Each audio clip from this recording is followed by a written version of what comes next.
Hello, everybody.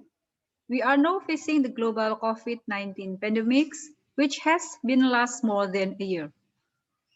And it has not been tackled yet, particularly in Indonesia, which sadly was among the countries with the highest cases worldwide.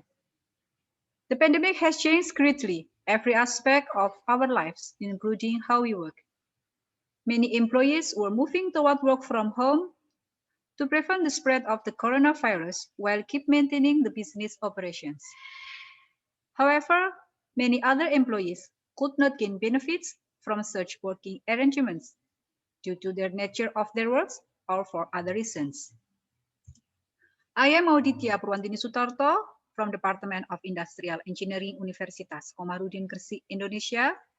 On behalf of our team, Titis Wijayanto from Universitas Gadjah Mada and Irma Nurafia from Universitas Muslim Indonesia will present our study, a conditional process analysis on the relationship between work-life balance, well-being, job satisfactions, and work from home practice during the COVID-19 pandemic.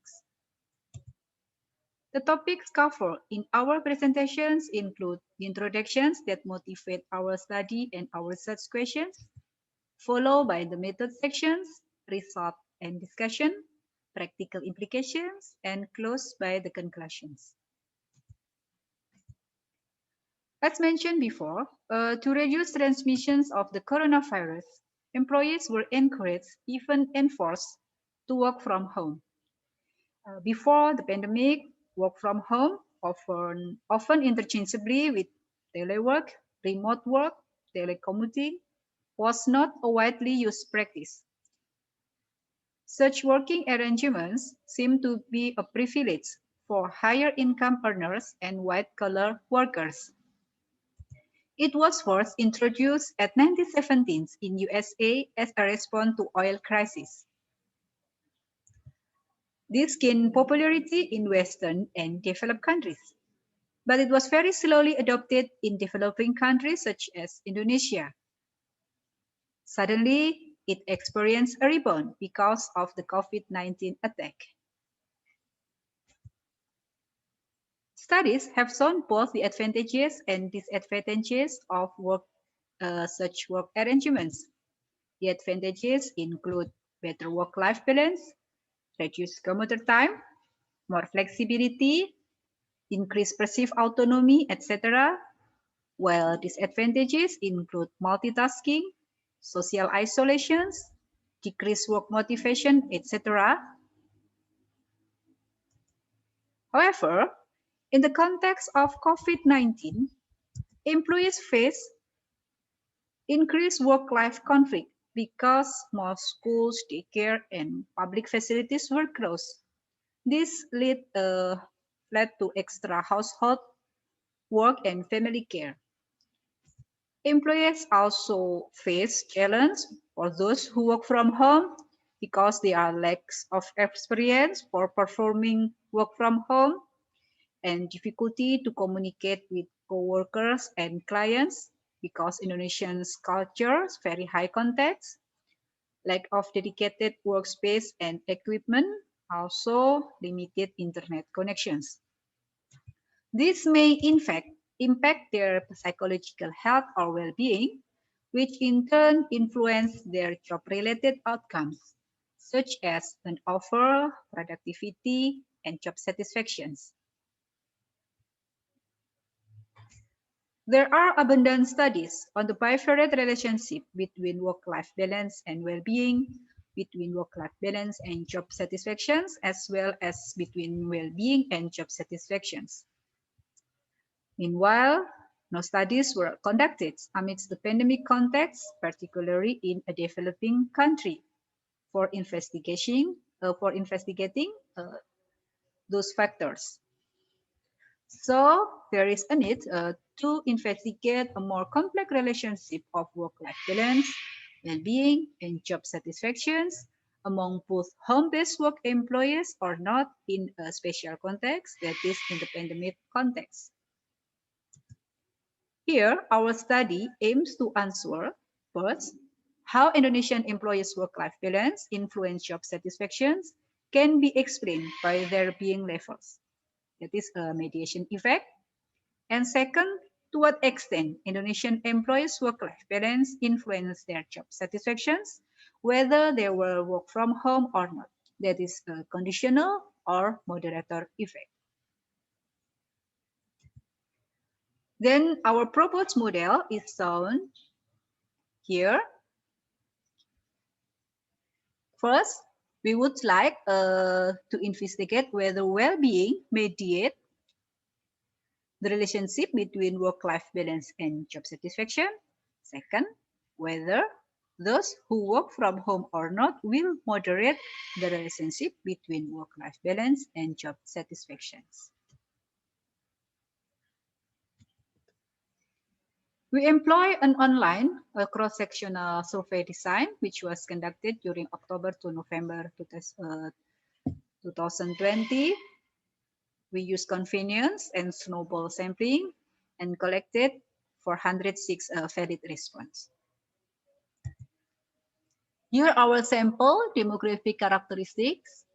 Mostly were female, age 37, married, had 1 to 3 children, attained higher level education postgraduate more than 40%, jobs experience more than 10 years, work as white collar workers account for more than 70%, and work from home either partially or fully account for more than 80%. We use 3 instruments: work-life balance, WHO well-being index, and single item measures of job satisfactions. For data analysis, we use descriptive. We perform bivariate associations for all variables and employ process macro ICESH model 5, which combines mediations and moderation effects. From the general findings, we found that Indonesian employees who work from home reported higher level of work-life balance, better well-being, and more satisfied with their jobs when being compared with their counterparts, that is, who were not work from home, the blue one.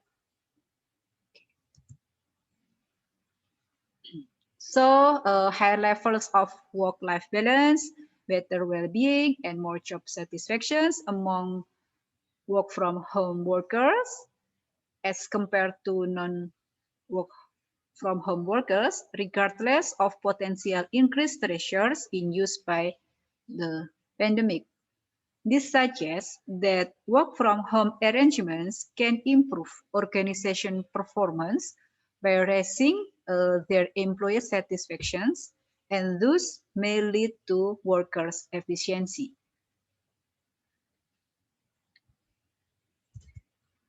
From the model evaluations, we can see that there is a significant association between work-life balance and well-being, indicated by the red. The red one indicates significance, while the black one indicates non-significance relationship. Okay, we can see that there is a significant relationship between work-life balance and well-being, between well-being and job satisfactions.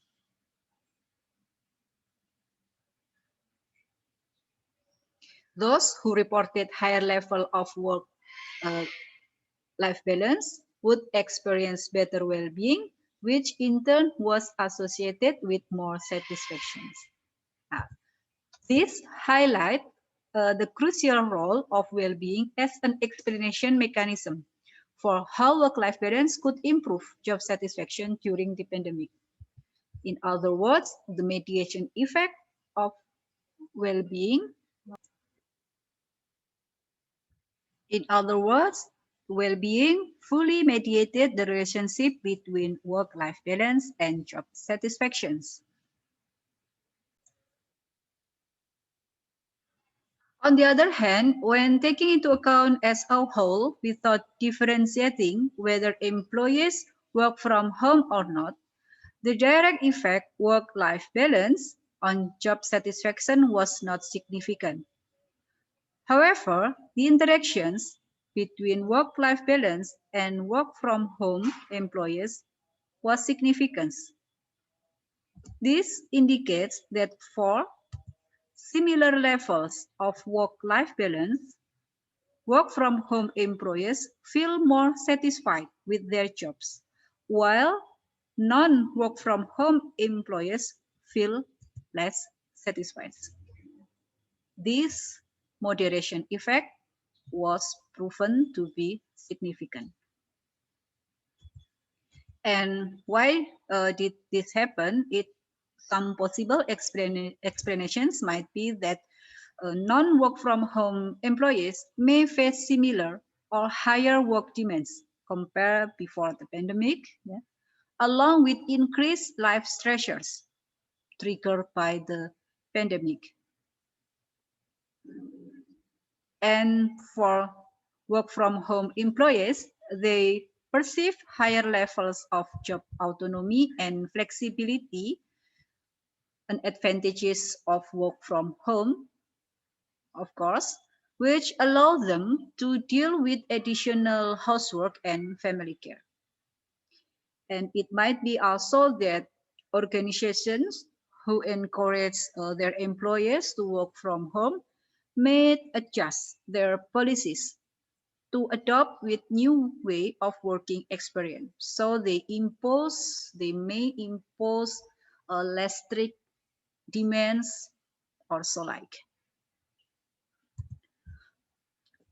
From the practical perspective, our findings offer insights for organizations to consider whether adopting work from home practice as an alternative working arrangements in the futures. As highlighted by International Labor of Organizations and other organizations, many jobs could be undertaken from home, such as managerial and professional jobs may account up to more than 70%. For clerical support workers, accounts for 50% could be undertaken from home, and for technicians and associate professionals may account 40%. Second, to gain more benefit from work from home, organizations need to raise employee satisfaction to enhance both organization and employees' productivity by developing strategies, for example, for better work-life balance and less distractions, which lead to more focused work or less absenteeism. Our study has several limitations. First, our cross-sectional design limits to infer causality, and our small sample size and homogeneous sample characteristic with color, postgraduate education level, raise generalizability issues. So our findings should be interpreted with cautions.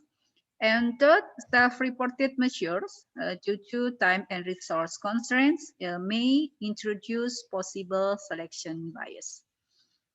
And here we come to our conclusions that first, employers' well-being fully mediated the relationship between work-life balance and job satisfaction during the pandemic. And second, direct effect of work-life balance on job satisfaction is significantly related to whether employees work from home or not. Work from home employees' job satisfaction was large when her or his work-life balance was also high, but non-work from home employees did not make large difference when their work-life balance levels increase. It didn't influence their job satisfactions. Thank you very much.